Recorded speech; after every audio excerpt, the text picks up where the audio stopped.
On the 16th April 2017, the Turkish people voted in a referendum whether to change the constitution to a presidential system or not. The Turkish president Erdogan rallied since months, and some critical journalists and opponents of the proposed amendments were jailed.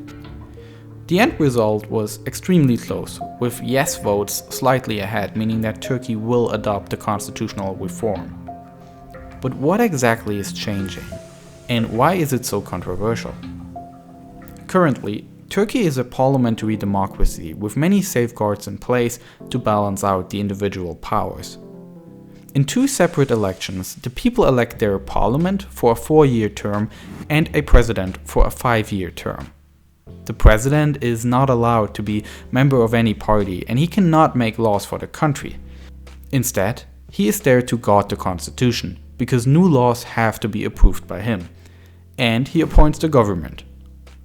The government consists of the prime minister and the ministers. They rule the country and develop law proposals that are then decided on in the parliament. And if the parliament approves, the law gets implemented. In that old system, the government is controlled both by the president and the parliament, and both of those are chosen in separate elections. Now that the referendum has passed, Turkey will turn into a presidential system. The president and parliament will be elected on the same day and for 5 years each, so by that, the president will very likely also have a majority in the parliament. Also, the president will become the head of government, so there will be no prime minister. The country can then be ruled directly, with executive orders that act as laws. Critics say that this makes the president too powerful. People in support of the changes argue that balance of powers comes because of the new relations between parliament and president. While the president can implement laws directly, they are only effective if there is no law on the same subject made through parliament. But both in the old and new constitution, a president has the right to veto a law the parliament made. However, the parliament can outvote the president's veto with an absolute majority. Another thing that's special is that the president as well as the parliament can dissolve both institutions and force new elections.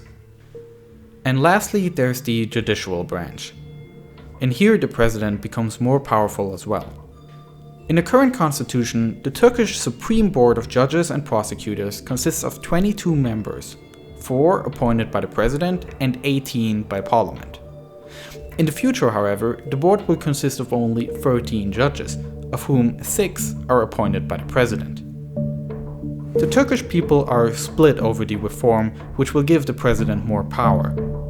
And given that Erdogan has been ruling under a state of emergency for months, and the election was held under uneven conditions, this is not even a clear win for Erdogan either. And the future for Turkey's democracy and political system is still open.